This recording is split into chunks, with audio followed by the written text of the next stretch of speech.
Welcome back to, this would be QYP 11, I believe, with Dr. Jeffrey Fannin. Thank you so much, Dr. Fannin, for coming on the program.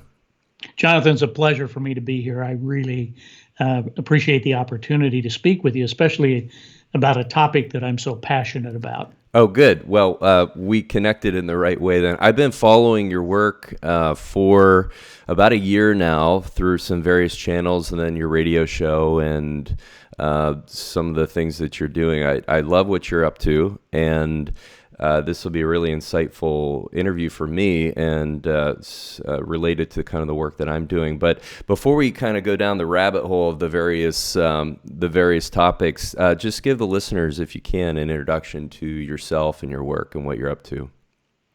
Well, that could be a little bit lengthy, Jonathan, but I consider myself a neuroscientist because we do a lot of research. We have some pretty technical equipment that we've been doing brain mapping. And I just finished writing a scientific paper on a research project that we did a little over a year ago on the healing, energy healing. How does it work? I wanted to know how it works. So we had 60 subjects in this particular study, and got a lot of really technical information and good understanding of how energy healing works, and with some scientific. So we are kind of building a bridge with science and spirituality here, so people can kind of understand some of that. For the last 4 years, I was traveling around with Dr. Joe Dispenza and doing some of the meditation work. We would do events all over the world and brain map people. And it wasn't unusual for us to do 375 to 450 brain maps in the course of 5 days. Some people before they meditated, before the event began, and then after it was over, then we recorded people who were in the live meditations. And we recorded some astonishing things, people having out-of-body experiences that were visiting other dimensions. And we have this all captured, not just one or two, but we had hundreds of them.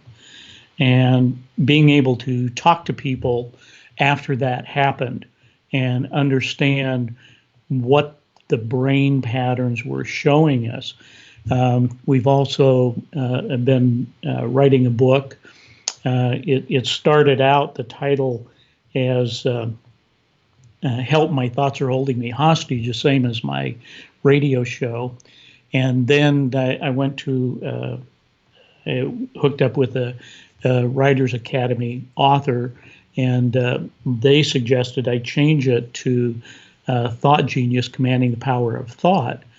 And then I decided that just recently that I would change that based on a series of workshops that we're now doing. I'm no longer traveling with Dr. Joe and doing that work, that we've now begun to do some of our own information, these workshops that have a lot to do. Let me back up just a little bit. In one of the things I did after brain mapping a lot of these advanced meditators is I would have a consult with them. And so we would spend pretty close to an hour on the phone going over their brain map and talking about what works, what doesn't work. And so after doing 4,000 of those, started to see some patterns that were very, very interesting, which kind of led us to this new path that we're on. And so the name of our workshops, as well as the new name for my book, is The Art of Feeling Good, Commanding the Power of Thought and Emotion. And so I've spent the last 5 years writing this book, had some pretty amazing experiences in my lifetime, going back to 1975 and doing an interview. At that time, I was in the military, in the Air Force, and I was with the Armed Forces Network, and doing some work there. And I had an opportunity to do an interview with Uri Geller. who the guy that bends spoons, and I had never seen that before. And so we set up this pretty elaborate experiment where we had three keys set out on the table, and where we were doing this was in Munich, in Stuttgart, and in Stuttgart the place used to be an SS headquarters during World War II. So underneath there was a lot of bunkers that were there, and they all had keys. And when the Allied forces took over Germany, they gathered up all of the keys and had them rekeyed the doors, because they didn't know who had the keys, or so they had this big box of keys. And very interestingly, that I went down and I picked out a total of 6 keys. I was going to use 3 of them. They're kind of like the door keys that you would use in your front door now. And so, and then I also took 3 pieces of paper and envelopes, and I drew some stick figures on them. So we had 3 cameras set up, and one was looking across from me to Uri Geller.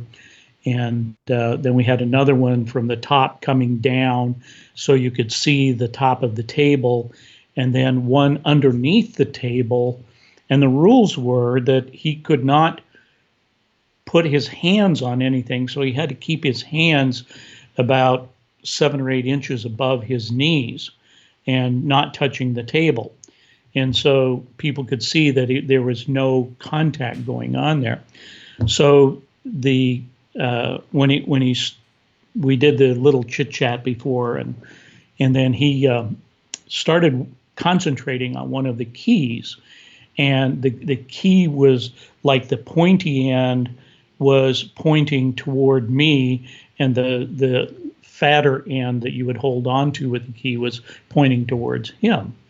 And so the key would start to quiver, and then it started to bend up. And then he went to the next one and did that, and the next one. And I had this was my first experience back in 1975 with any kind of paranormal, and I was just dumbfounded.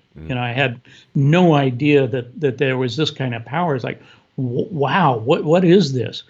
And so in my book, I write about a lot of different experiences that I had, the travels that I've done with Dr. Joe, and I don't talk about specifics in the book. It's more about how we met and how that journey took place. I had another opportunity to work with somebody that is very interesting to me in the work that he does, Nassim Haramein. I don't know if you're familiar with Nassim, and he's a physicist.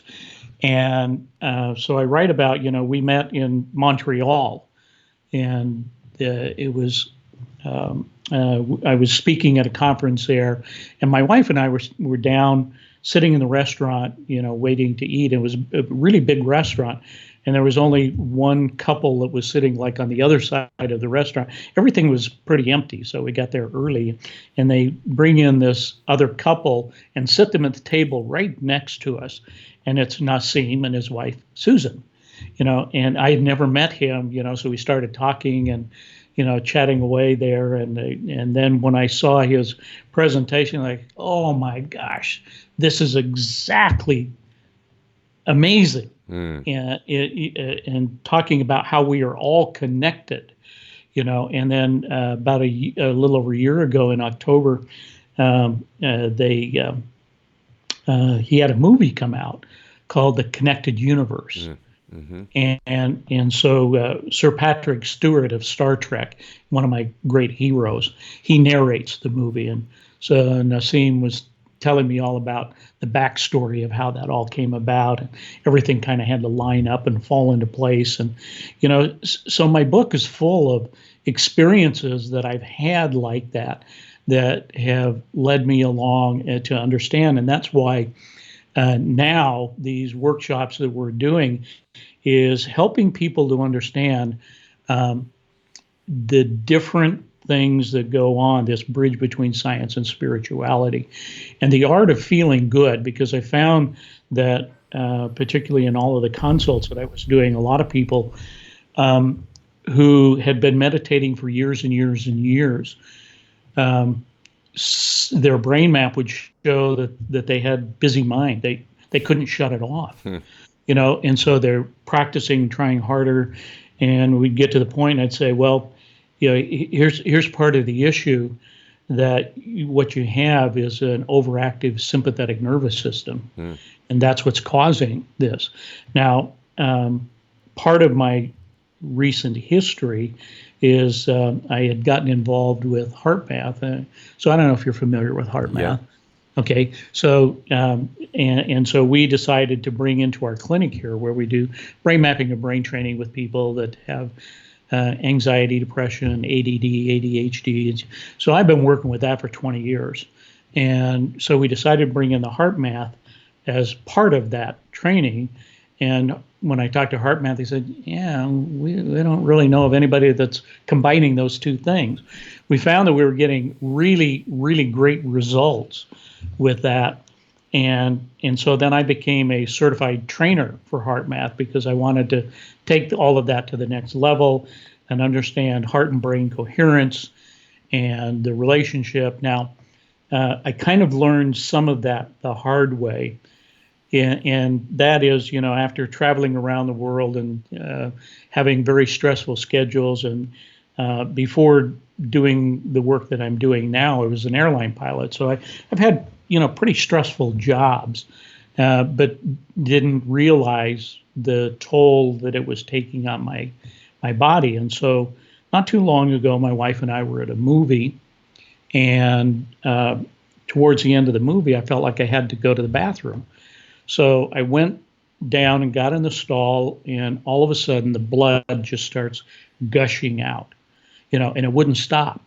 And so I'm in there for several minutes. I'm starting to get lightheaded and kind of, trying to stand up, and, can't do that. And I hear somebody out there and say, I said, I need some help, and so they came, and they had to literally rip the door off of the stall to get me out. They got the paramedics in there, took me to the hospital. So I'm laying on the gurney in the emergency room. And of course, knowing what I know about energy healing from the study and the work that we did, I began to utilize and pull some of that energy healing in to stop the bleeding. Well, I didn't tell the doctors what I was doing, because they wouldn't have believed me anyway. And so they kept coming in and checking on me and taking blood and doing different things. And they kept waiting for me to start bleeding again, because the bleeding stopped. And they're saying a lot of your signs are normal. So they kept me in the hospital overnight. And in the morning, the internist came in and was talking to me. And he was totally baffled, couldn't understand what was going on. And so he left, and then they had another doctor come in about an hour later, and he's talking to me about stuff and says, we just can't figure it out. We don't understand, something, it must have been that you had a polyp or something in there that burst. And I said, no, I'm pretty sure it was related to my colon.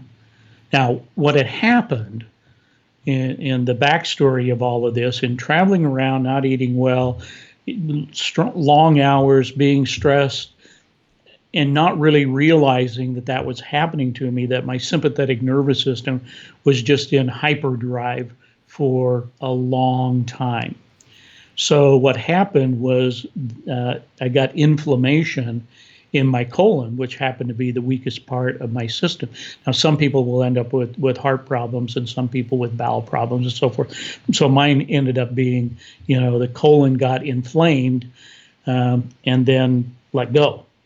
And you would think that would happen under a stressful condition, but I was watching a movie. So the issue was that my parasympathetic nervous system was keeping things out of balance.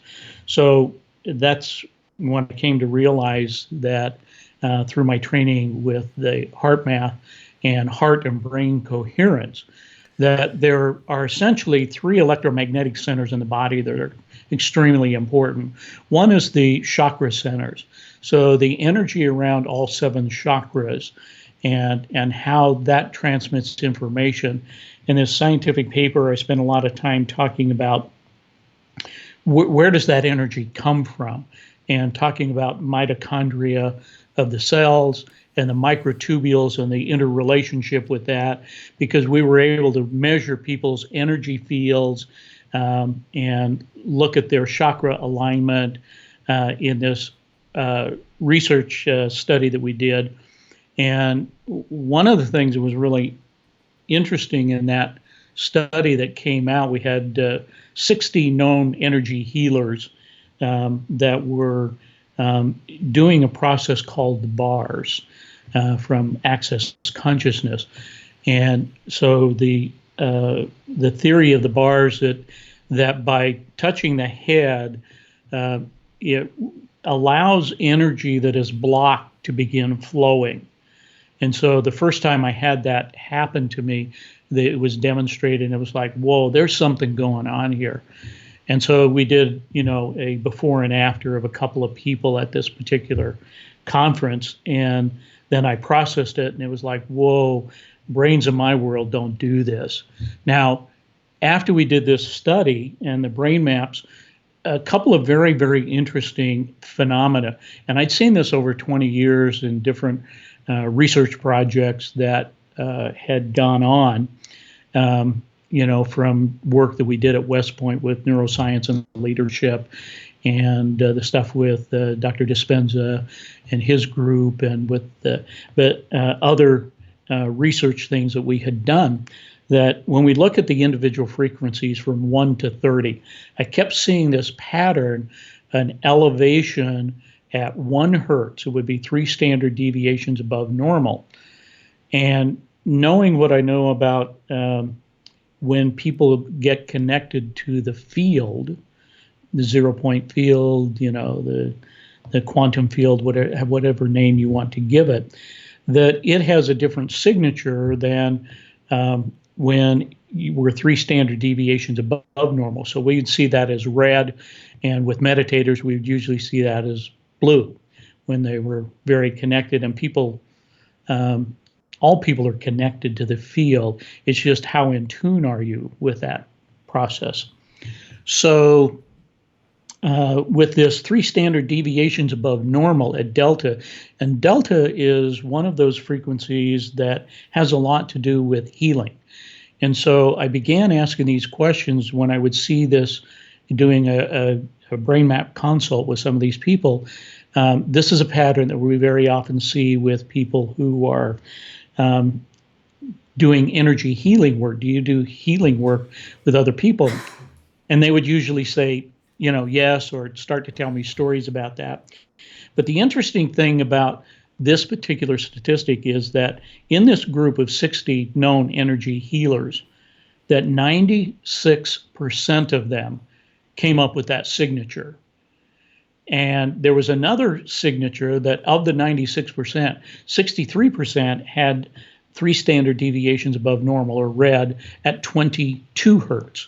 So I kept seeing this pattern over and over and over for 20 years. But until we did this study to actually see that this pattern had something to do with people who are tuned into doing energy healing. And the 22 hertz, interestingly enough, there are 2 parts to that, because that baffled me for quite a while. 22 hertz is normally beta activity, or thinking part of our brain and whatnot. And so the 22 hertz, when you look at the range of what that is and break it up, because I kept wondering why 22 hertz. And so there was research out there that was showing me that when you break up beta itself into 3 different groups, like 15 to 22 hertz and 22 to 38 hertz, for example, that the exact crossover point was 22 hertz in that. And so there was this crossover. So one part of that, the 15 to 22 hertz, it was the brain trying to figure out what is this experience that I'm having, from both the giver and the receiver. And then the 22 to 38 hertz, that gets up into the gamma range. So now you've got this connection with the field being able to transmit energy and information.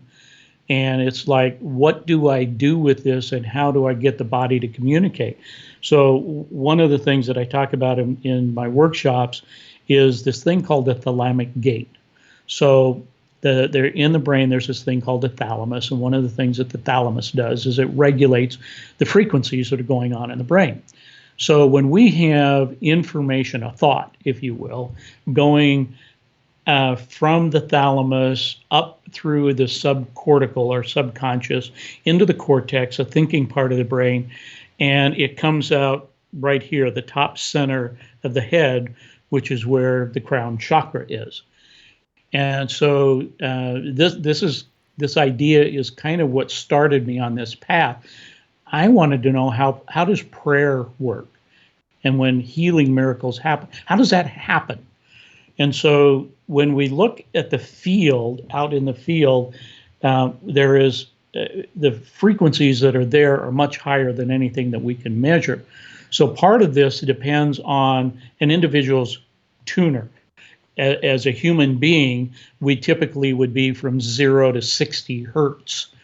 So when people have Kundalini experiences, that energy going through the body, if those chakra centers are aligned, then you're going to be able to move that energy through the body and it can communicate with the cells. So the energy coming, the oscillation from the field down through the top center of the head, through the down into the thalamic gate, down into the thalamus. Once it gets there, it changes to resonation. So it's now resonating that energy and information and transmitting that to the cells of the body, who then resonate the local information to the cells around them.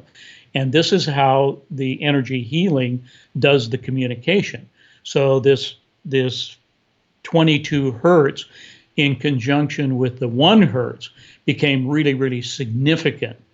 And I know that Dr. Norm Shealy back in 2005, he's a neurosurgeon and worked with medical intuitives. And I had worked with a couple of his students, and the thing for them was when they were trying to use their intuitive gifts, they would it would be like static, sort of like you're trying to tune into a radio station, and you're not quite on the station, so you can hear the music, but there's a lot of static. And so we would kind of clean up that static with some brain training and resetting the neural pathways and so forth, and then they could do their function better. It was clearer signal coming in. Now going back to the other two electromagnetic centers, the electromagnetic center around the heart and the electromagnetic center around the brain. What a lot of people don't understand is that the electromagnetic center around the heart is 60 times more powerful than the electromagnetic center around the brain.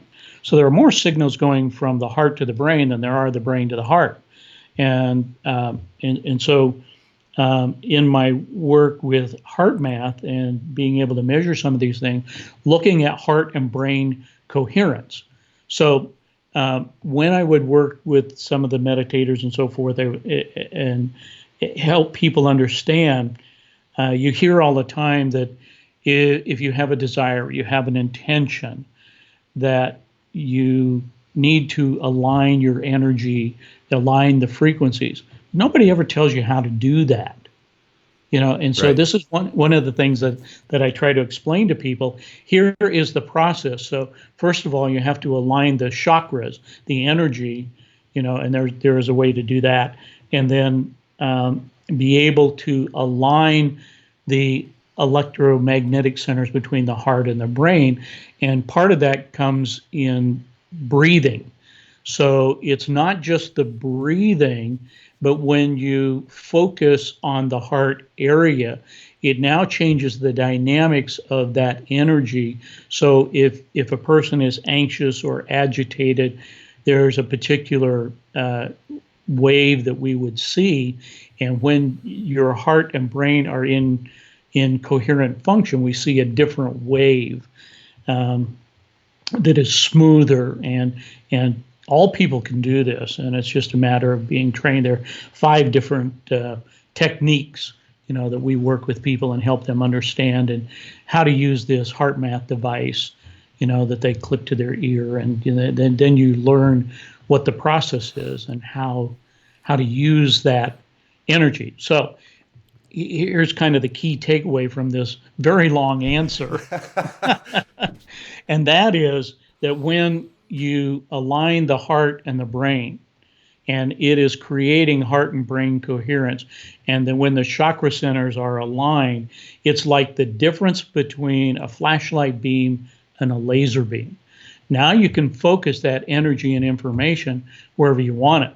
So if you have a desire or an intention, and here's for people who understand the principle of allowing.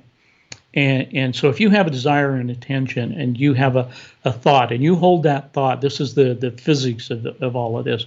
If you have a thought and you hold that thought for 17 seconds, the principle of physics says that energy that is vibrating at that frequency, other energy like that will be attracted to it, the law of attraction. And so if you hold that for 17 seconds, you get up to 68 seconds. What has now occurred is there is what's called a constructive interference pattern. So when those waves come together, it causes a higher amplitude of energy. So as you hold that for 68 seconds, you're increasing that energy. And when you get to the 68-second mark, that what happens is you've now amassed enough energy where it's not just affecting energy matter or wave matter, waves, but it's affecting particle matter. This is how we create our own reality. Now, and the law works whether you have wanted thoughts or unwanted thoughts. It's the unwanted thoughts that put resistance into the field, and so if the meditators that I was working with, they put an intention there, they have a desire, and they put that out there, and then they start meditating on that, and the problem becomes that they shift into this condition of I want this. It's been 2 weeks, nothing's happening. What's going on? And by doing that, they are fragmenting the energy. The energy I'm talking about is the energy around the momentum. So when you fragment that energy, it puts resistance into the field because we're trying to make it into something. And so what happens at that point, it slows down or stops the very thing that we're trying to draw to us. Now, on the other hand, if we use these principles, and before we do that, we get aligned, we align these energy centers in our body, and then use that energy like the laser beam rather than the flashlight beam, and then we are drawing it to us rather than trying to make it into something. And so, I've got all of this scientific data that shows really what this is, and this is what we do in our workshops, is teach people how to do this, because most people don't understand. And the other thing is that you cannot create from when you have this lack of heart and brain coherence. You cannot create from that environment. You have to literally be in a receiving zone. Okay. Now, what does that mean? You have to be open to receive. So it's more about being than doing. When we want to balance being and doing, but most people do not know how to be. And so this is part of the understanding things that we try to teach people in the book and in the workshops is how do you make that shift? Because we're all on this treadmill. We're dealing with a lot of stress. Our sympathetic nervous system gets out of balance, and then the parasympathetic can't come back into play and balance it out. And so then we wonder why, we have this roller coaster ride up and down if we're trying to, even if we're aware of how that works and the science and the physics of it all. The problem is it requires practice. And so that's why we've titled the workshops The Art of Feeling Good, because with art, you must practice it, the art of anything. And so it is about practice and learning how to regulate these frequencies and these energies. And so it's really critical for people to understand that. I don't think, because we're all on this stressful treadmill and we can't fit one more thing in our schedule, and we're just going from this to this to this. We're all engaged in doing, and we don't understand why. Okay, I sit down and meditate now, and I can't get my brain to shut up. Well, that's what you trained it to do. So you have to practice some of these things, and it doesn't take very long to open up and get into where you can begin to receive that which you are trying to attract. Wow, you just want to keep going? I think you're just keep knocking all my questions off the list here as you're speaking. But I do have some more. Thank you for that. That was fantastic. Well, one thing that I found so fascinating is that you are looking at HRV and heart coherence in relationship to QEEGs and brain coherence, and seeing this relationship. And unfortunately, what I see most looking out into this world of exploration, what people are doing, it's everything is so narrow and categorized as brain health or heart health, and we're not separate. We're actually all very, very interconnected, as you were mentioning before. That these centers they're communicating with one another, they're feeding off of one another, or they are incoherently communicating with one another. And so can you talk a little more about this heart-brain coherence or incoherence, and what someone in a standard sort of stress state would be experiencing from the level of HRV and Q? And what if someone came into coherence, what that would look like from HRV and QEEG? Yeah, that's a great question, Jonathan. And one of the things that I show in the workshops is a slide where they had a police officer who had been trained in HeartMath techniques. And so his heart rate was down in the normal range, 70, 80, somewhere in there. And then he gets involved with an agitated adult, and you can see on this graph that it increases and goes up to where his heart rate is pretty close to 200. And within, this whole confrontation took maybe 2 minutes. And then he was able to bring his heart rate back down to a normal level. Now, you have to kind of understand how significant that is, because when we look at getting in a stressful situation or angry or agitated state, one of the first things is the body and the brain will begin to produce cortisol.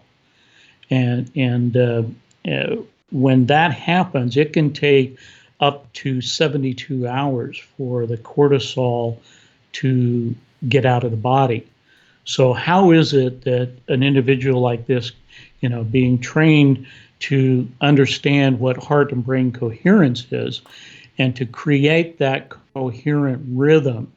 So it's not just the breathing, it is the ability for the brain and the body to work in harmony to create that coherence.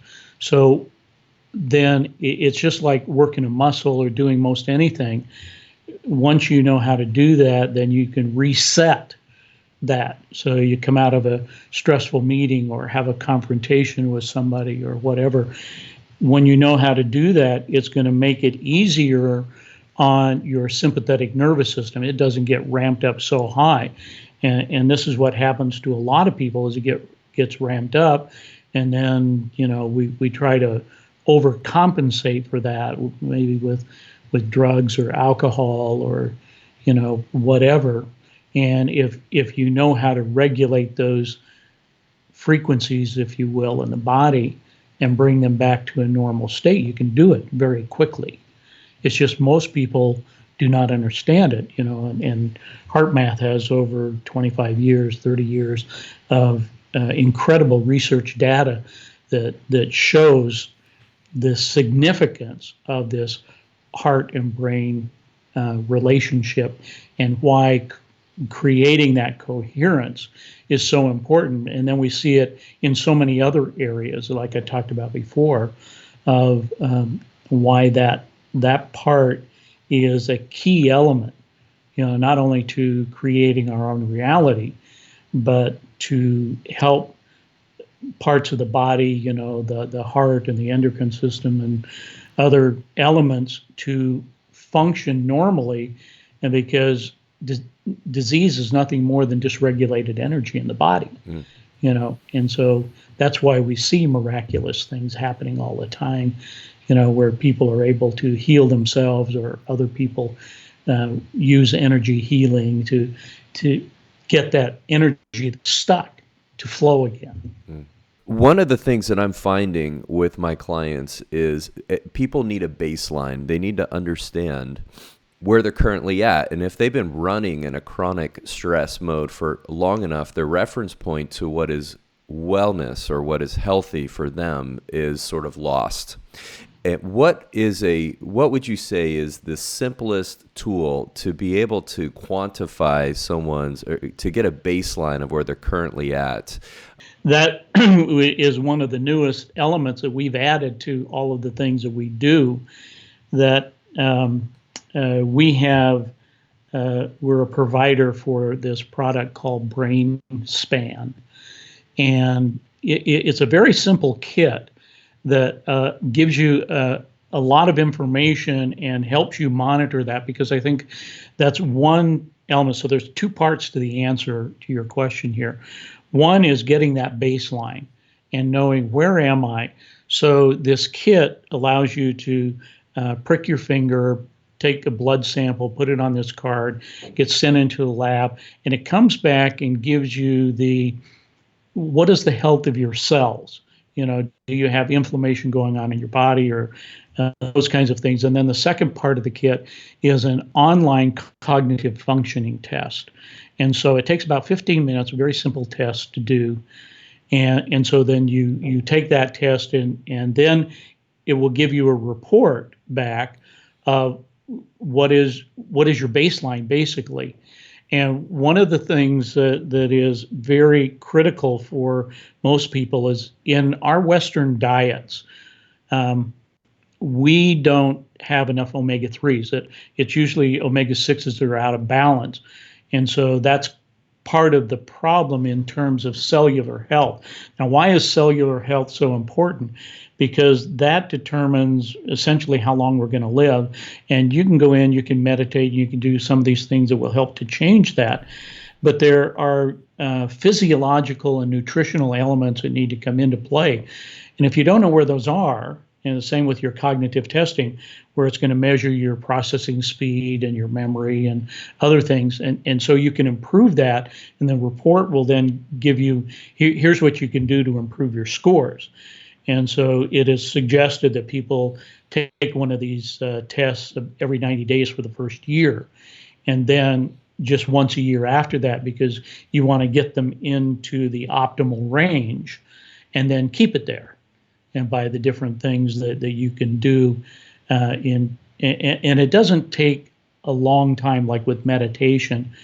Some people, like to meditate longer, an hour or 2 hours or whatever. That's great. But you can align your frequencies, go into meditation, and do 15 minutes, and your and you're very good, and you're able to, if you're doing it correctly and able to still your mind. This is the problem with a lot of meditators. They don't really know what they're doing. They don't understand what is a process. And this is one of the first questions that I asked Dr. Dispenza when I first met him, and we were doing brain maps on some of his trainers. And they were meditating. He says, how do they know if they're doing it right? Because meditation is purely a subjective experience. The only thing you have to relate to is what your experience is. You don't know what's going on with other people. And so it helps people to understand with a brain map, where are you? So now we couple the brain map with the brain span to increase longevity in your health. So when you talk about brain health and brain fitness, these are measuring the biomarkers is important, as well as your cognitive functioning in what you can do with things like meditation or brain games or the different kinds of things that are available out there. Fortunately, we live in a time where we can measure those things. And we've been working for some time on a device that the problem has been, unless you're in close proximity to my office or someplace where we're doing brain maps, people don't have an opportunity to get those. So this device that we're working on is a headgear that people can wear, and they can do their brain mapping and brain training from their smartphone, their tablet, or their computer anywhere in the world. So we're pretty close to having the 1.0 version ready for market. We just have to raise a little bit more money to finish it off. So, well, hey, if you need a beta tester, let me know. I would love to partake. And do you have some sort of a Kickstarter campaign or way people could maybe contribute to that to get it going? Yeah, we're putting some things up right now. That's one of the reasons why we're doing the workshops that we're doing, because a portion of the proceeds that we raise from these workshops will go to helping us finish this. So right now, once we get the money, we have to raise about $250,000 to finish this off. That we are 90 to 120 days from getting the 1.0 version to the market. So we're pretty close. We've been working on it for quite a while. So that's really exciting. You mentioned the mitochondria earlier, which is another fascination rabbit hole that I've been digging into for the last couple years. And I wonder if you, from your standpoint, what you can tell us about how the mitochondria are participating in this entire process, where they fit into this story. Yeah, the thing that was most interesting for me, that started me on that path is, I would see this energy in the brain. We would measure that with the brain maps and so forth. And it's like, where does this energy come from? I've never known of a person that had to have a battery changed in their brain. Right. And so where does that come from? So as I started investigating that and understanding biophotonic energy, and this goes all the way back to the 1920s when Gurevich began to measure. He had a study where he took an onion root and put it in a tube inside of a box and poked a hole in the tube, and they were able to measure that the tube with the hole in it inside a box, that there was energy coming from that. In my book, I talk a lot more about other elements, the Baxter Effect, for example, where this is a case of somebody having too much time on their hands. Guy Baxter, Clive Baxter, who did lie detector tests. And one day he decided he was going to hook up one of his house plants to the lie detector. Whatever possesses a person to think in that way is just like, gee, I'm going to see if I can get her. But what happened was he thought, all right, I'm going to, give my plant a drink of water here, and I should see some reaction. But he didn't really see the reaction that he thought he was going to see. And then he thought, well, let me change the stimulus. So then he thought about burning the plant, and then he saw an incredible response on the galvanometer, the lie detector that he was working with.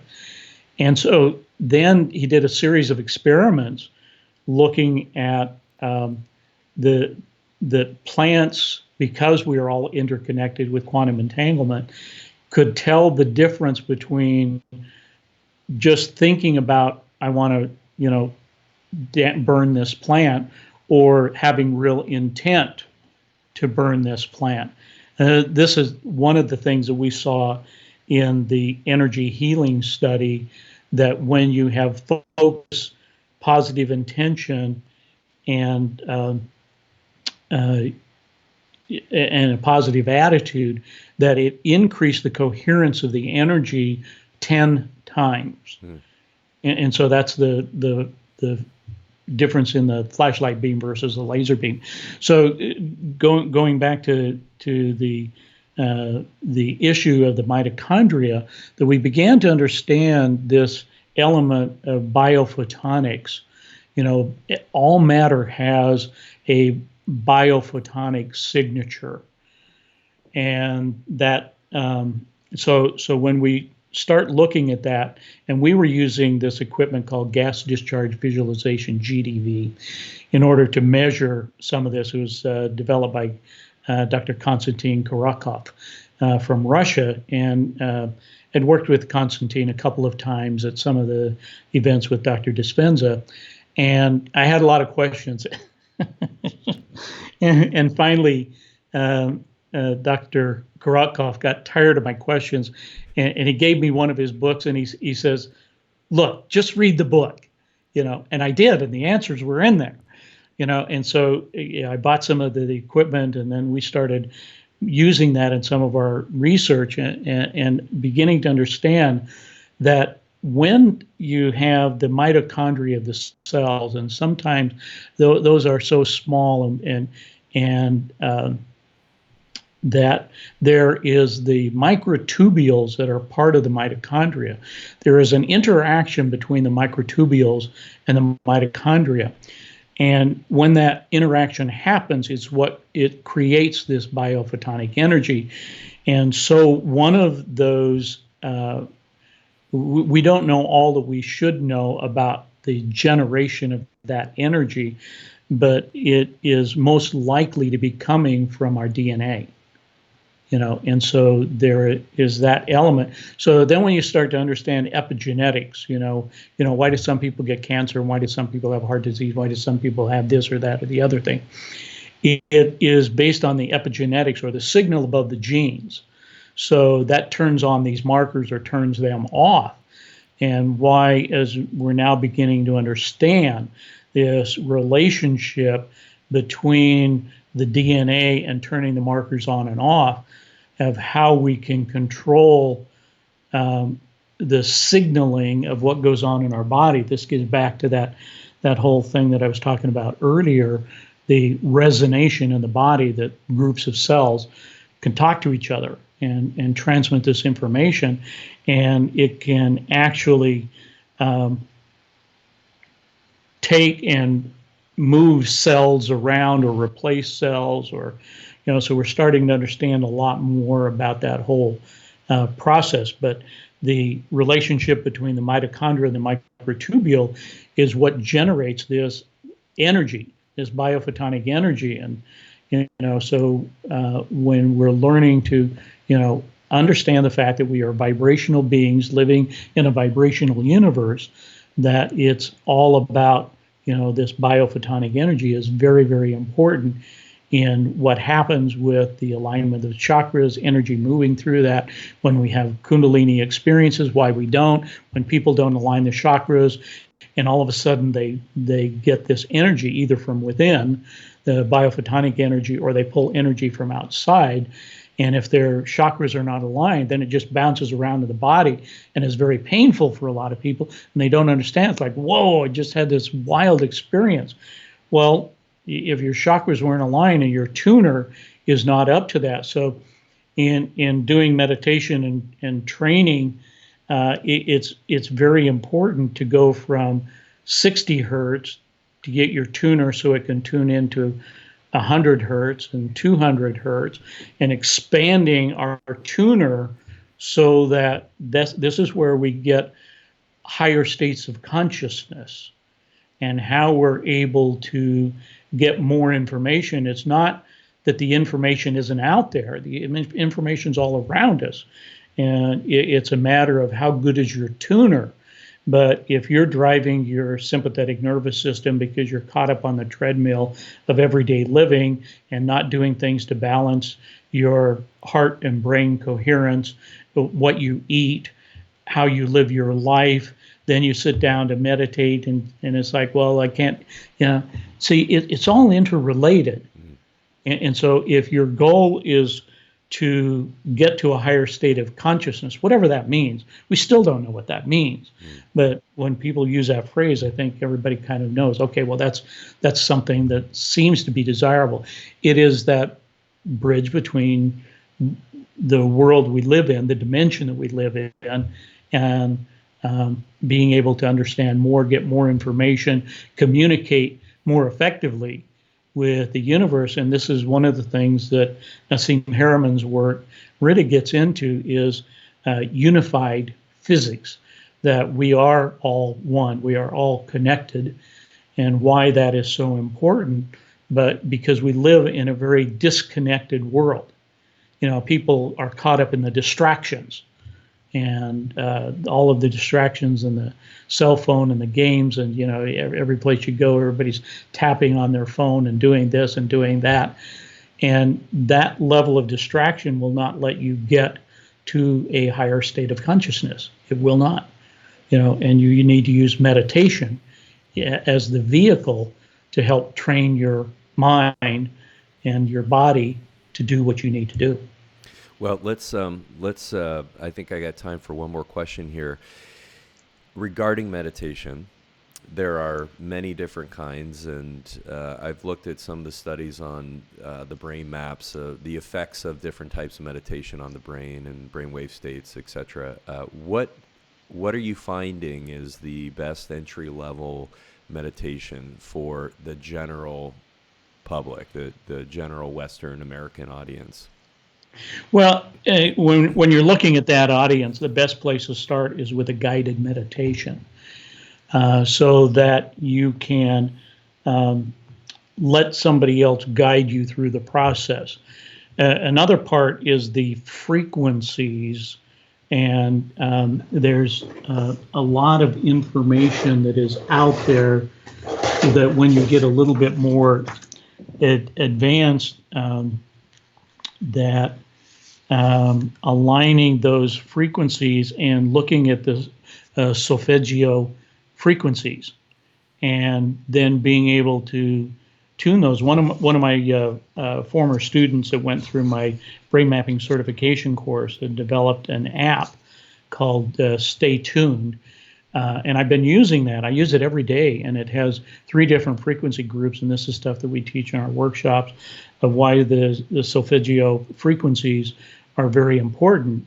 So once you go through like guided meditation and you kind of get accustomed to doing that and learning how to quiet your mind and stop the chatter, and part of that is balancing that sympathetic nervous system. So that's why we teach people to use the HeartMath device, because that helps a tremendous amount, where it's a Bluetooth device so you can clip on your ear and use with your iPhone or your Android, your tablet or whatever. And this helps you practice or increase your resilience, your ability to deal with stress, challenges, and setbacks in life. So as you build up your capacity, then it's easier to meditate. So if people have busy mind, that's something that they can look into. And you get information on our website, thoughtgenius.com, about some of that. If people are looking for how to do that, or if they want to come to any of the workshops that we're doing. But that would be the best entry level, and then learn how to be quiet. to just, it is, I find it really interesting that if I'm listening to some of these different frequencies, and one of them has a lot to do with dealing with the perfect state. It's 963 hertz that you're using, and that frequency awakens to our original perfect state. So it's connected with light, embracing spirit, and being able to return to oneness, which is our natural state. So I find when I'm doing that I become almost disconnected, and I'll be listening to those frequencies, but I'm not aware of anything else around me. And that's when we start to get these impressions, these aha moments that come along, the intuitive information. And I could spend another couple of hours just talking about intuition, because we've got some really great measures of understanding, the three elements of what's called intelligent intuition, and measured, how people have that and where they're going with it. And so we can help improve people's ability to use their intuitive gifts. But when we get into that very disconnected state where, you're aware, but you're not aware. And all of a sudden I'll realize that the stuff that I'm listening to had stopped, and I couldn't tell you how long it had been stopped, but then my awareness came down to that level. But that's when you start to get those inputs, that aha moment, those things that you should act on, that communication with the higher oneness or your higher self, however you want to look at that. And so that's probably the best process that I'm aware of how to get to that. But again, it's the art of feeling good, and the feeling good part is about appreciation. And people very often will use appreciation, gratitude synonymously, but they're not. The thing with gratitude is that when we're grateful for something, it's usually we're grateful that we're not in the place that we were. Whereas true appreciation is very different. And with gratitude, we're putting resistance into the field, whereas appreciation, there is no resistance to the field. And so in your meditation, when you're there, now you're in the receiving zone, and you are open to receiving those signals, that information that is all around you, and you're available, but we're just not hearing it because we're so disconnected and caught up in everything that we're doing.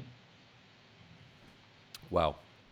Well, Dr. Fannin, thank you so much for your time. Listeners can check out his website, which is thoughtgenius.com, and the workshops. And when is the book going to be published, or is it published?